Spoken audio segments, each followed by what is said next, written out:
जीवात्मा अपने मन से कहता है, रे दुष्ट मन, कपट भरी प्रार्थना करने से क्या अंतर्यामी भगवान प्रसन्न हो सकते हैं? क्या वो नहीं जानते कि ये सब तेरी प्रार्थनाएं निष्काम नहीं है? एवं तेरे हृदय में श्रद्धा, विश्वास और प्रेम कुछ भी नहीं है। यदि तुझको यह विश्वास है कि भगवान अंतर्यामी है, तो फिर किस लिए प्रार्थना करता है? बिना प्रेम के मिथ्या प्रार्थना करने से भगवान कभी नहीं सुनते। और यदि प्रेम है तो फिर कहने से प्रयोजन ही क्या है? क्योंकि भगवान ने तो स्वयं ही श्री गीता जी में कहा है कि जो मेरे को जैसे भजते हैं, मैं भी उनको वैसे ही भजता हूँ। जो भक्त मेरे को भक्ति से भजते हैं, वह मेरे में है और मैं उनमें प्रत्यक्ष प्रकट हूँ।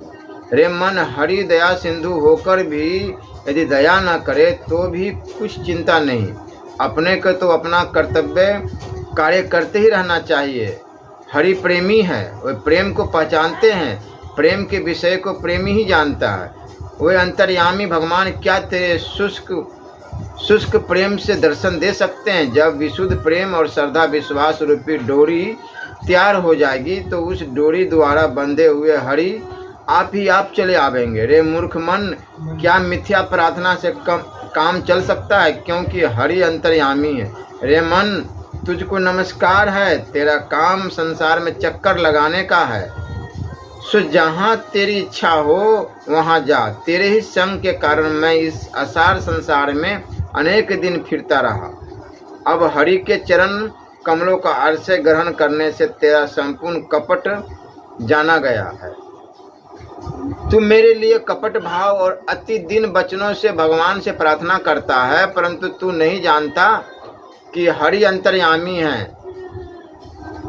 श्री योग वशिष्ठ में ठीक ही लिखा है कि मन के अमन हुए बिना, अर्थात मन का नाश हुए बिना भगवान की प्राप्ति नहीं होती।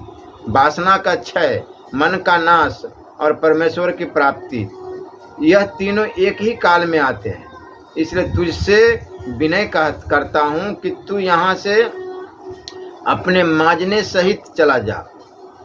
अब यह पक्षी तेरी माया रूपी फांसी में नहीं फंस सकता, क्योंकि इसने हरि के चरणों का आश्रय लिया है। क्या तू अपनी दुर्दशा करा के ही जाएगा? अहो, कहाँ वह माया, कहाँ काम क्रोधादि शत्रुगण? अब तो तेरी संपूर्ण सेना का क्षय होता जाता है। इसलिए अपना प्रभाव पड़ने की आशा को त्याग कर जहाँ इच्छा हो चला जा। मन फिर परमात्मा से प्रार्थना करता है, प्रभु